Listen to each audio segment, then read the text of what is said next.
about me and you. And I think to myself, what a wonderful world.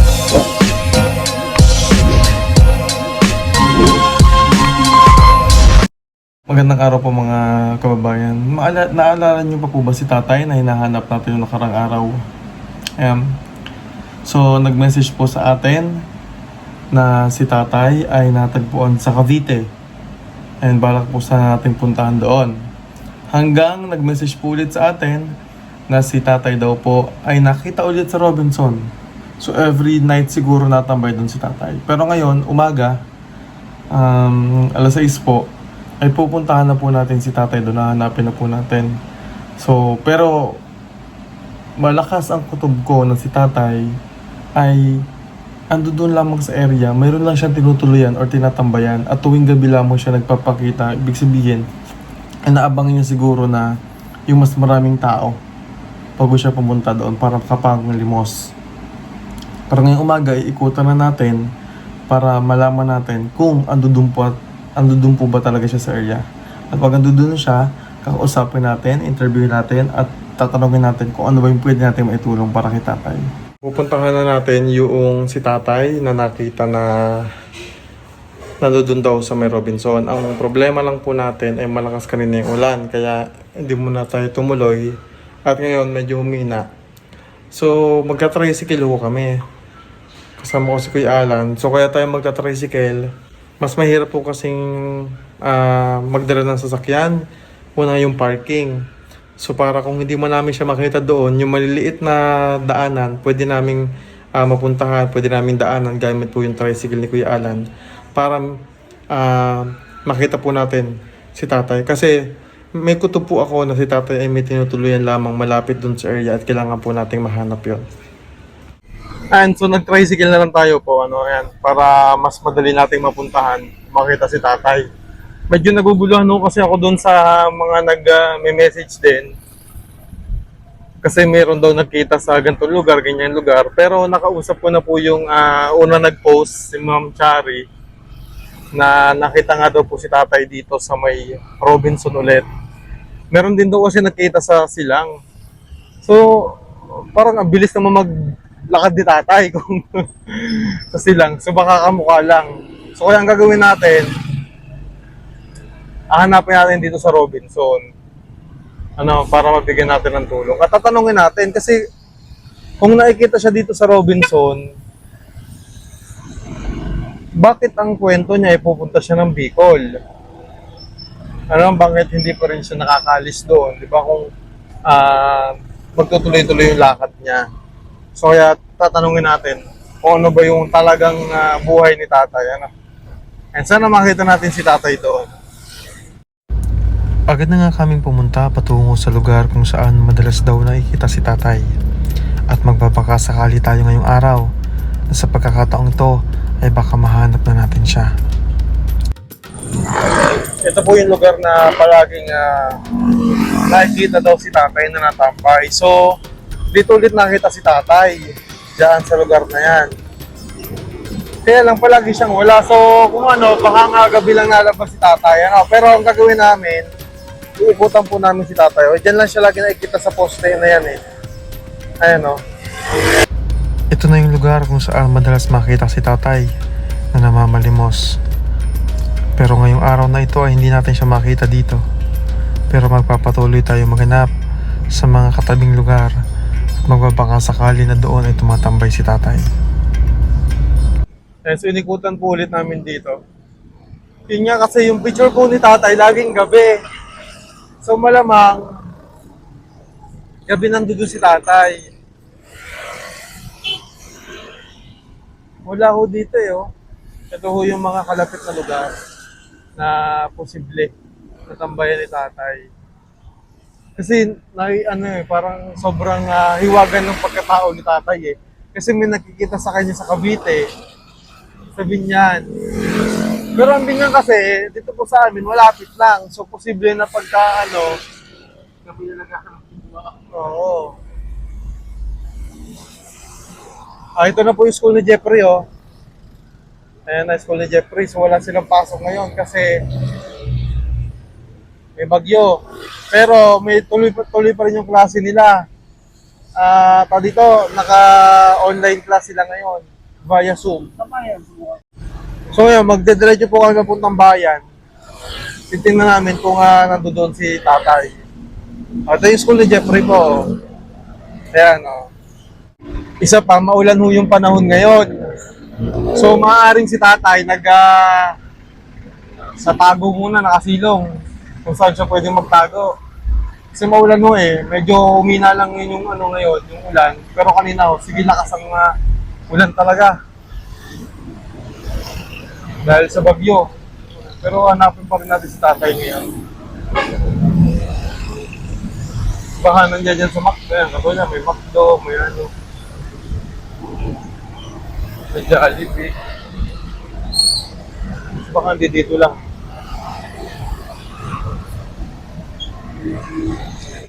And so, minto muna kami dito sa may palengke. Magbabaka sakali kami dito na makita natin si tatay. And so, baka hindi dito si tatay. Ikutin na lang natin. Hanapin na lang namin. And sa Mospialan. Ikutin na lamang natin dito. Kasi kung palagi siya nakikita dito sa area, malamang andi dito talaga si tatay. Sana magpakita para matulungan din natin. Tuloy tayo. Saan ba tayo? Kala ko dito na eh.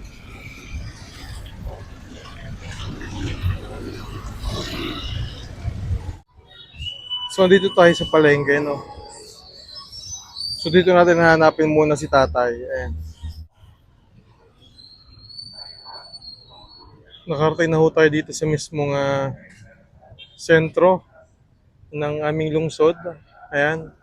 At nagbabakasakali tayo na mahanap natin dito si tatay. Ayan, so ayan.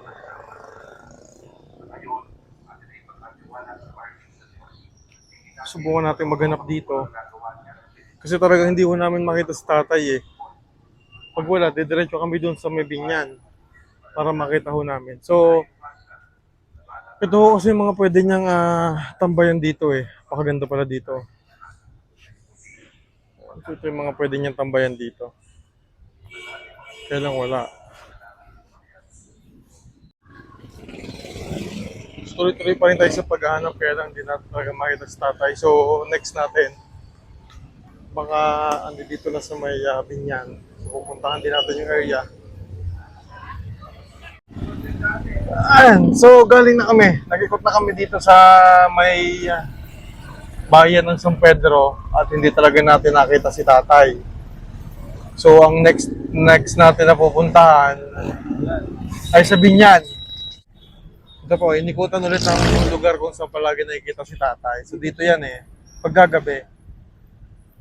Pero ngayon, tuloy pa rin natin hanapin. Pupunta ho kami ng Binyan. Subukan namin na hanapin doon si tatay. Dito siya nakikita lagi o dyan. Eh, nakailang ikot na rin ho tayo dito. Wala talaga.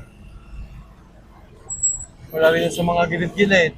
Yung mga kainan na pwede niya kainan. Pinuntahan din namin, kaya lang wala talaga. Nakarating na kami dito sa bayan ng Binyan, Laguna. At dito ay magpapakasakali kami na dito namin matatagpuan si tatay.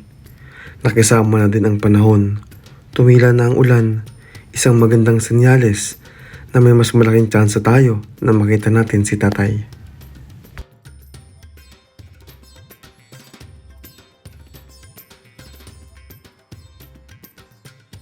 Ayan, so dito na tayo sa Binyan City. At dito naman natin hahanapin si tatay.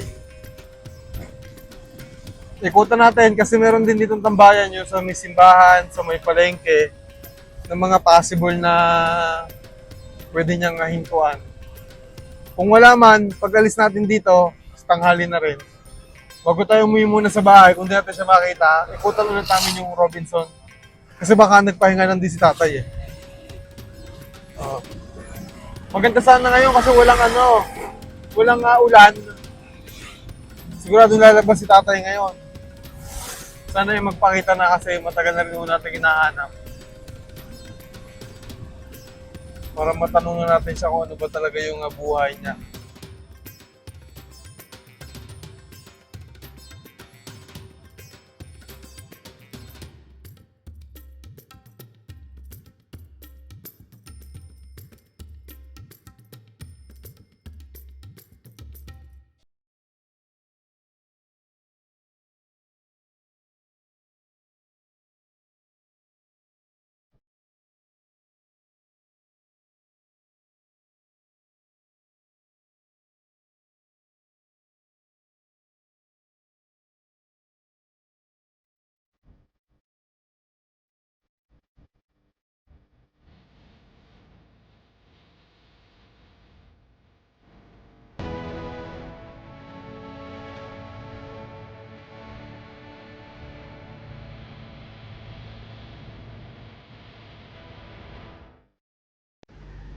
Hindi pa rin tayo tumigil sa paghahanap. Bawat paligid at sulok ay aming pinuntahan at nagbabaka sakali na dito ay nakatambay si tatay. Dumidilim na naman ang kalangitan. Tila nagbabadya na anumang oras ay bubuhos ang ulan. Mas inaalala ko na ngayon kung may masisilungan ba si tatay kapag bumuhos na ang ulan. Tanghali na rin kaya naman naisip namin ni Kuya Alan na humanap muna ng makakainan hanggang sa nakita namin itong si tatay sa gilid ng daan.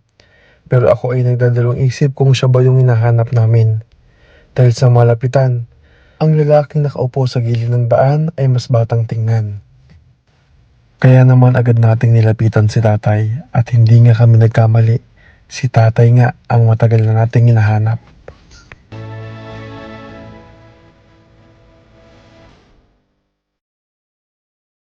Solar Christmas light. Yan, ito po yung PV Team Solar. At kung gusto niyo pong mag-avail nito, ganito po itsura niyan. Yan. Oh, hirap ikabit.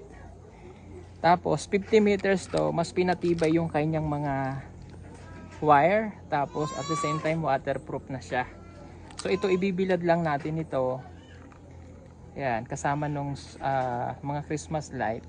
Or pwedeng ito lang yung ibilad mo. Ito lang, natatanggal siya. So, para iwas lang, para hindi siya masyadong mabasa ng ulan, di ba umuulan na, pwede nyo nang itago. Ito lang yung ibibilad nyo sa araw. Okay? Kasi magcha-charge naman po yan. Ngayon, pagka naman ikakabit nyo na ulit siya, isusuksok nyo lang dito. Oh. Ganyan lang. Oh. Tapos, pipindutin nyo lang yan. Ang maganda dito, mayroon na siyang kasamang remote. Ayan. I-on off nyo lang tapos nag-rotate din siya. Okay?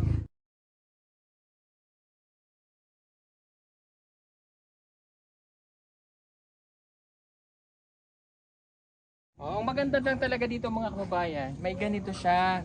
So halimbawa tapos na yung Christmas, tatanggalin nyo na ulit. Ito lang gagamitin nyo, itatago nyo ito dahil dito nyo siya iikot.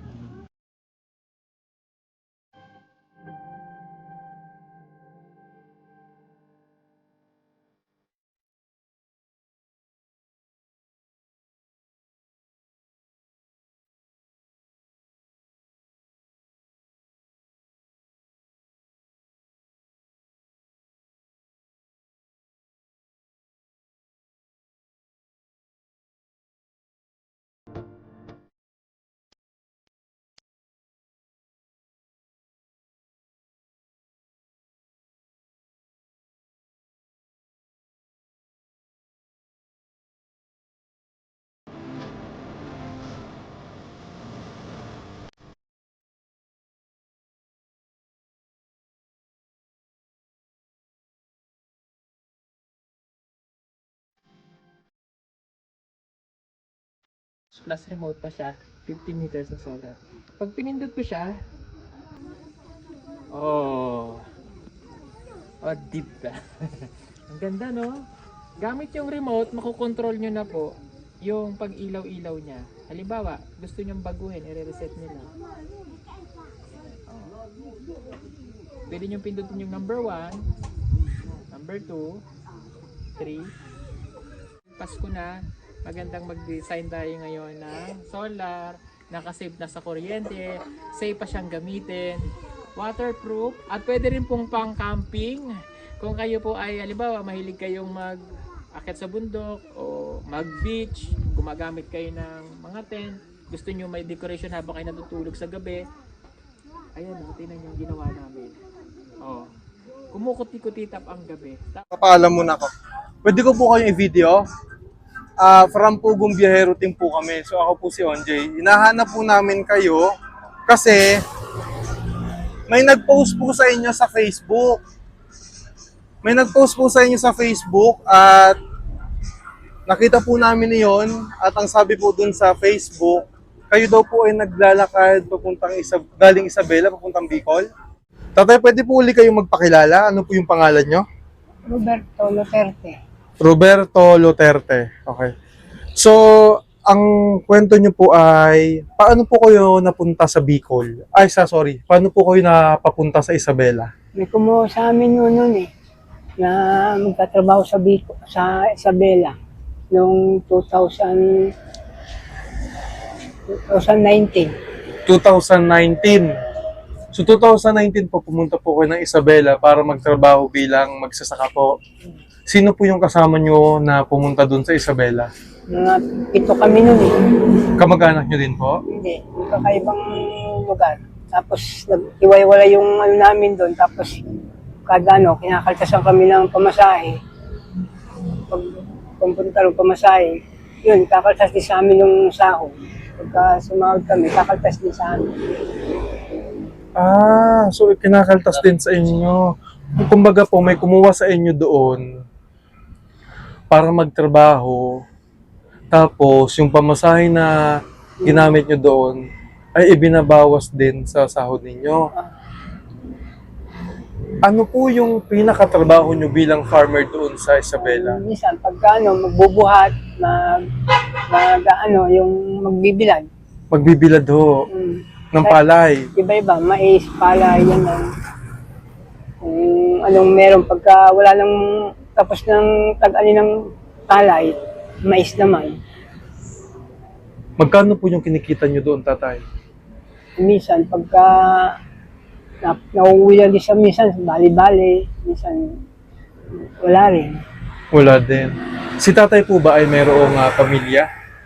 Wala na rin. Pero mga kamag-anak meron. May mga kamag-anak? Wala po kayong asawa? Wala po kayong... May anak ako, kaso nga lang, nasa, yung anak ko nasa biyanan ko. May anak pa ho kayo? Ay, yung asawa nyo ho? Wala na. Paano pong wala Ibang nag-iba ho ng asawa? Gaano po kayo katagal nag-stay sa Isabela? Tagal din, mula nung pandemic, tapos itong 2023 hanggang 23. Tapos, lakad na ako noon, mula Isabela po? mula Isabela, tapos nakarating ako ng lakad hanggang ito sa Kasigsag na yun, sa Nueva Ecija.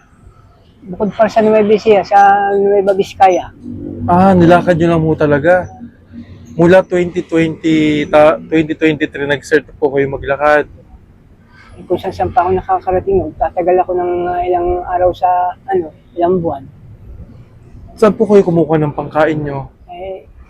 Yun lang, nangingi na lang sa mga restaurant. Pag ako'y nagutom, minsan may nagbibigay naman, minsan wala. Paano po pag wala kayong nagbigay? Ano pong ginagawa nyo? Ano pong kinakain nyo? Puro tubig na lang. Tubig na lang. Meron po bang araw na hindi talaga kayo nakakain? Meron din. Minsan, sa linggo, walang kain, puro tubig, tinapay, ganyan. Minsan nagbibigay naman ng mga tinapay. Minsan nangingi ako sa mga yung parisan, nangingi na lang ako ng sabaw para lang mainita yung sikmura ko. Mas madalas tubig na lang iniinom. Mahirap wala akong magagawa, hindi magtiyaga. Naano lang nga kasi ako nun kasi walang trabaho kami nun sa Bicol. Puro pag-ano lang, sa bukid din, pagkakopra. Ilang taon na po kayo, tatay? 50 po. 54. So, bata pa si tatay. So, sabi niyo po kanina meron po kayong anak na isa. Ilang taon na ho yung anak niyo? Babae po ba o lalaki? Babae. Kaso nga lang may malit pa. Iniwan ko nung ano pa eh. Mga 9 na buwan iniwan ko dun. Ah, bata pa. Yung po naging asawa niyo po ay bata pa rin. Kaso nga lang, Kailan ho yung huli yung contact doon sa anak niyo? Sa asawa niyo dati? wala, hindi ako nakapag-contact dun eh. Kasi wala akong, ano eh, wala akong cellphone nun. Mga kapatid niyo po, May 2 pa akong kapatid. alam po ba nila yung sitwasyon niyo ngayon? Alam nila, kaso nga lang, hindi na ako nakapag-contact sa kanila. Mula nung nasa Isabela ako. Simula po nung nagtrabaho kayo sa Isabela, wala na kayong contact sa pamilya niyo. Wala na. So hindi niyo na rin alam kung ano yung buhay nila doon. Gaano po na po kayo katagal dito sa San Pedro? Isang linggo na rin. Diyan ako natutulog sa may bangko ng ano, katabi ng Jollibee. Yung bangko rito. Ah, opo. Doon ho kayo natutulog. Gusto niyo po umuwi ng Umuwi Bicol. kahit yung ano lang eh. Bakit po kayo nagtagal dito sa San Pedro? Nahirapan na ako maglakad eh. Parang hindi ko na kaya. Buti nga, nagbigay pa ng ano. May nagbigay ng tsinelas sa inyo. O kasi nung ano po wala ho kayong suot na tsinelas nung pinost kayo. Kung halimbawa mapapanood po ito ng pamilya niyo, mga kapatid ninyo, ano pong gusto niyo sabihin sa kanila? Huwag niyo silang mag-alala.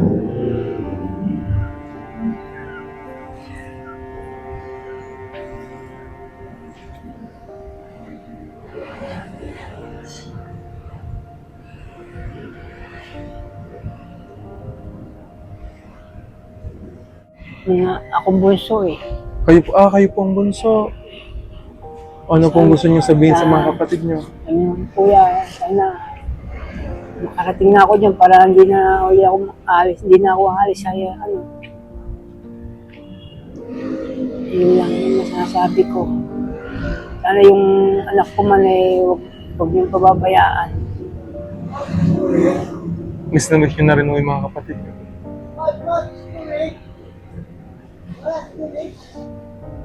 Dahil na rin, namimiss ko eh.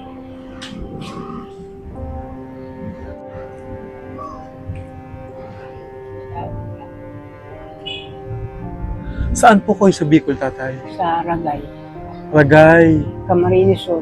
Saan banda yun? Hindi, Camarines Sur yun. Camarines Sur. Camarines Sur ako. Medyo emotional lang ako eh.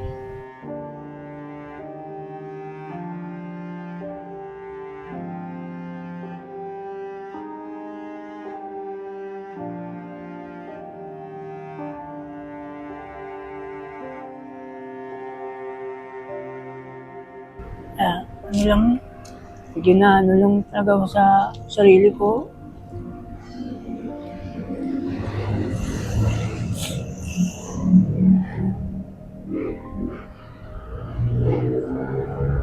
Kaya medyo talagang gusto ko na talagang makauwi para hindi na ano.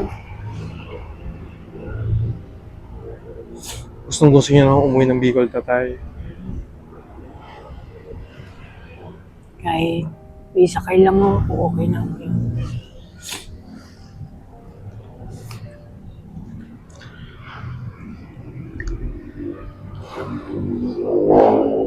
Ano po ulit yung pangalan ng kapatid niyo po, tatay? Uslito, Joselito Luterte.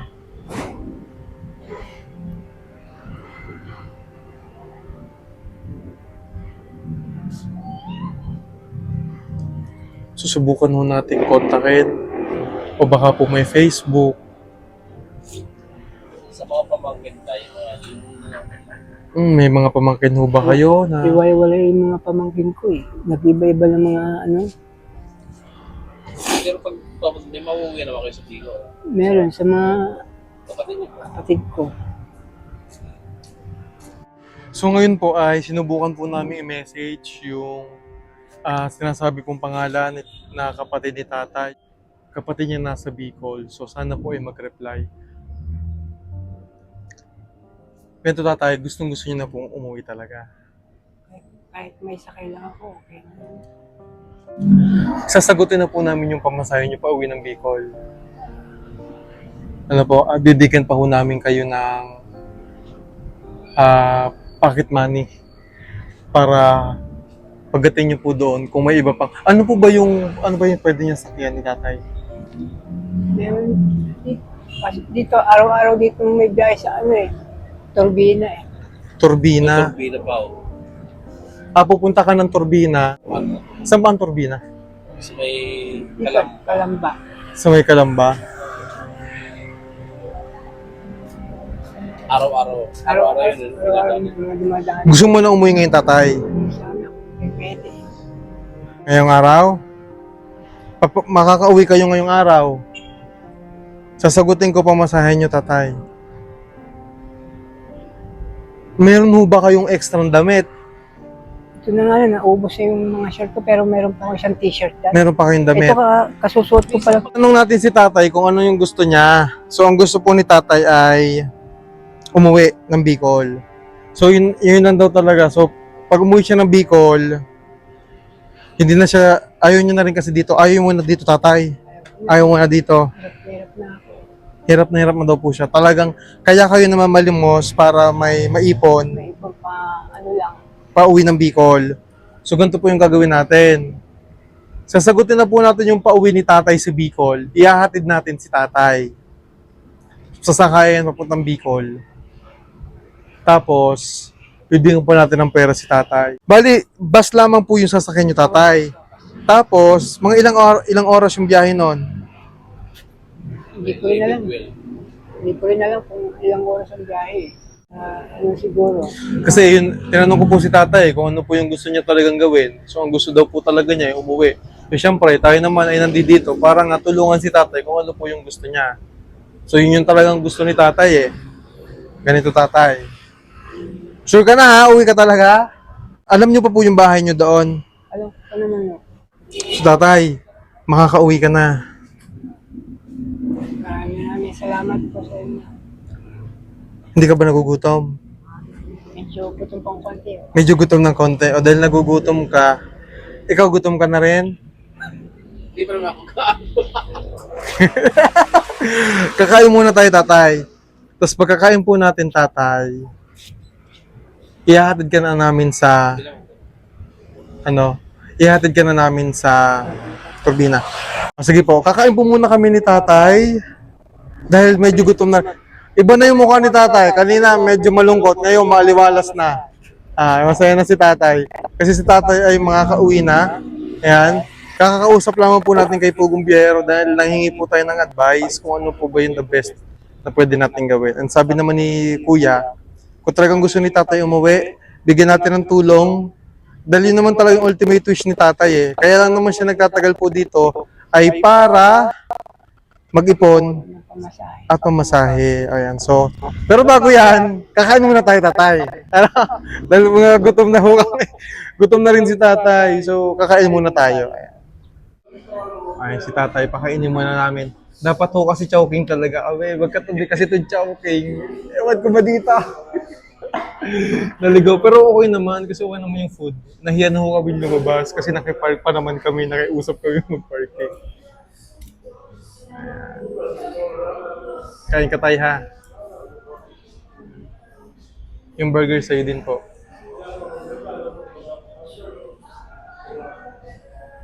Pabilang muna natin si tatay ng damit ko dito bago siya umuwi ng Bicol.